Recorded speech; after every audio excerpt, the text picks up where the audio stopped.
Pikachu. That is so 5 minutes ago.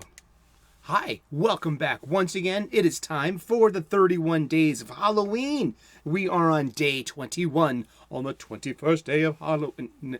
No, not even going there. No, I'm putting that down. Putting a stake in that. I'm going to chop its head off.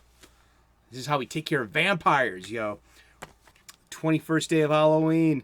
We're doing the original 1992 movie, Buffy the Vampire Slayer, directed by Franz Rubel Kuzi, and this was written by Joss Whedon, with original music by Carter Burwell. You would know Carter Burwell from mostly all the Coen Brothers movies. Yeah, I mean, just like Raising Arizona, Miller's Crossing, all those that great original music.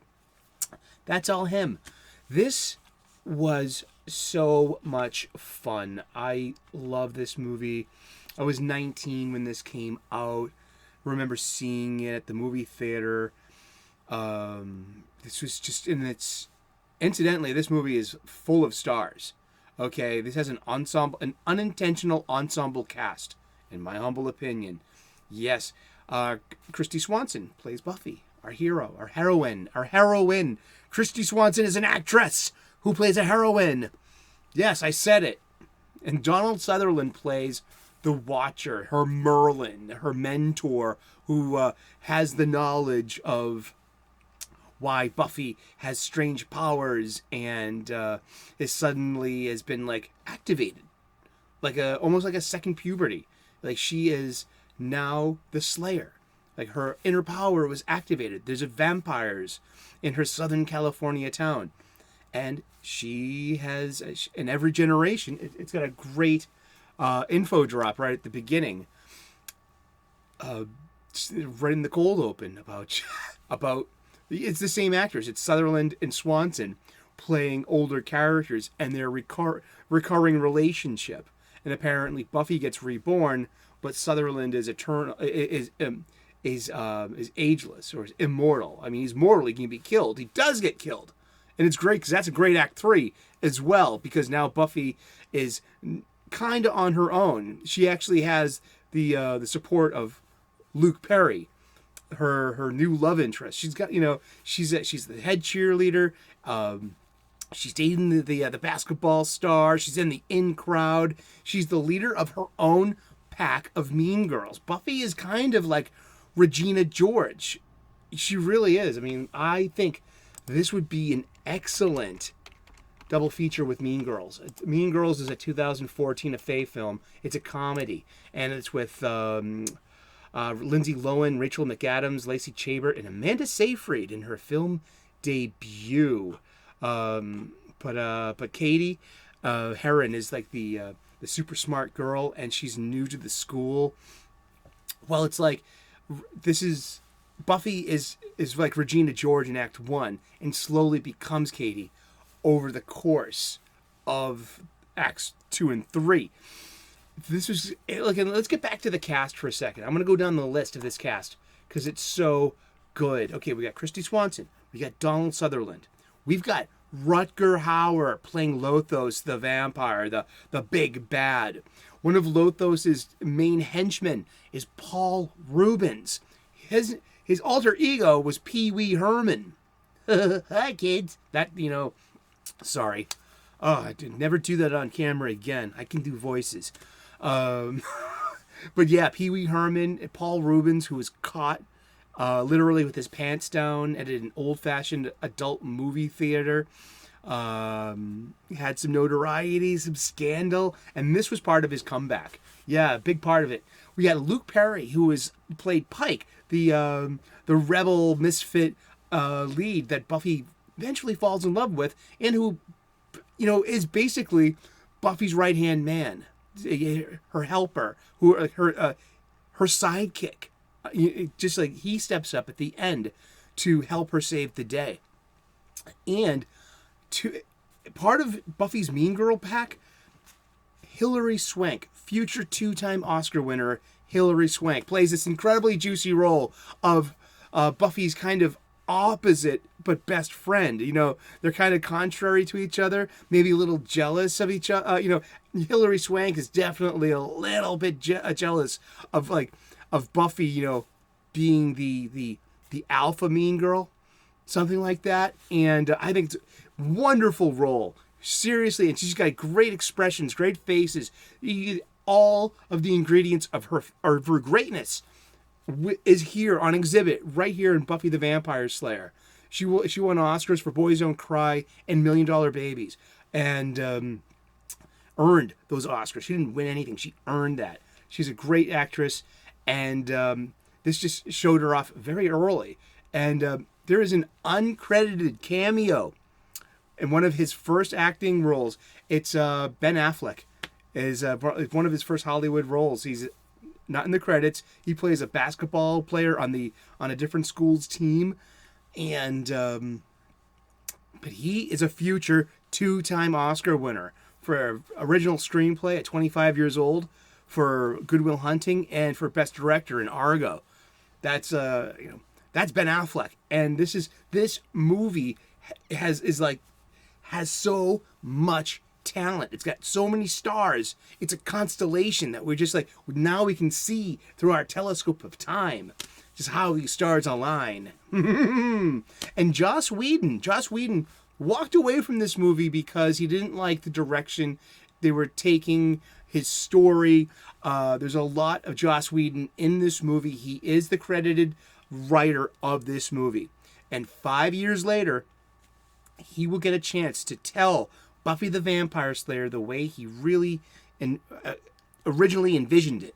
And with this very successful TV show of the same name, starring Sarah Michelle Gellar and that incredible cast and those incredible 7 seasons. It was one of my favorite shows of all time. Not just because it's a vampire show, because it was, there was an axial age of television where several TV shows in a row changed how we watch TV and changed how we expect the level of maturity, the level of writing, the level of sheer entertainment. And Buffy the Vampire Slayer, Joss Whedon was part of that, and that premiered in '97, followed by The Sopranos, then The Wire, then Mad Men, and then all the litany of the HBO shows. But I really feel that the first show of all of those shows was Buffy the Vampire Slayer, and because it had a maturity, we kind of make fun of Joss Whedon's writing style today because it's become the standard. I mean, snappy, pop culture, snarky, witty, sometimes subversive. He's got a big thing about killing off major characters because he knows that we are emotionally vested in these characters, and we need tension, dramatic tension, and even tragedy, pathos, to really push these stories, because that's what captivates us as fans. And as a vampire movie goes, it's really interesting. The vampires transform, but they don't resemble the TV versions. They have ears and fangs and can fly a bit too. But when they get staked, they don't turn to ash. In Buffy the TV show, we call it dusting. Yeah, I dusted a few vamps, So these vampires do not turn to dust. They just remain in mortal form. Now no longer undead. They're back to their dead form, I guess, if you want to say.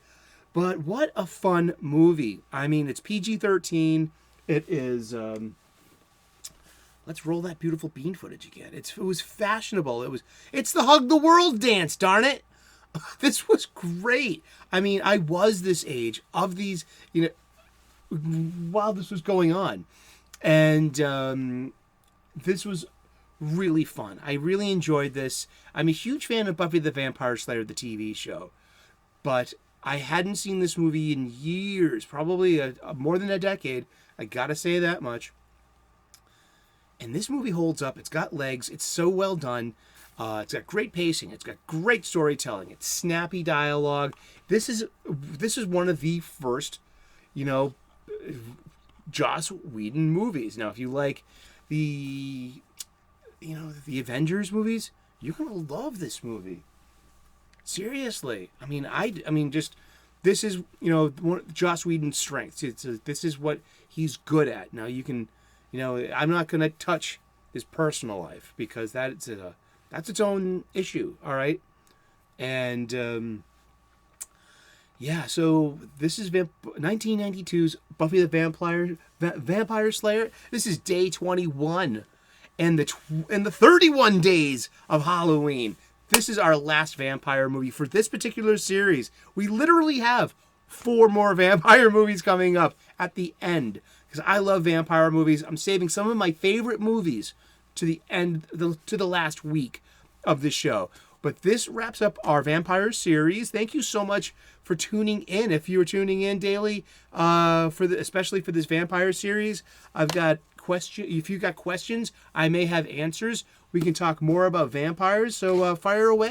We're part of this conversation. You are the most important ingredient in this recipe, this conversation that we're having. This was fun. It was escapism, and it has a sense of humor and a sense of tension. And it's got a training montage. We're gonna need a montage, a vampire killing montage, if you want to get good in a little good time. Hope I don't get a copyright strike for singing a song. I'm really, exactly. I mean, I could have showed this movie at 10 times speed. I really could have, but this had a lot of extras.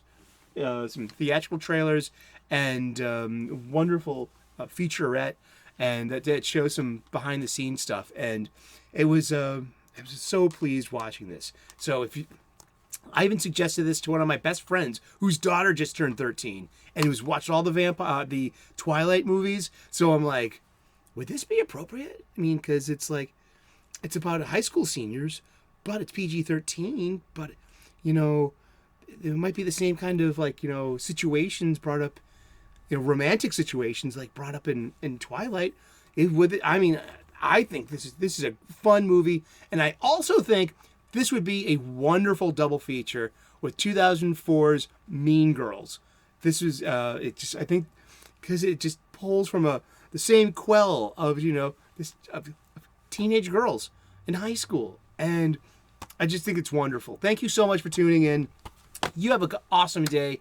God bless. Namaste. I hope you appreciated and liked this vampire miniseries within the series. Tomorrow, we're going back to some horror, some psychological horror about being cooped up in a house outside of your will, and you're trapped in there.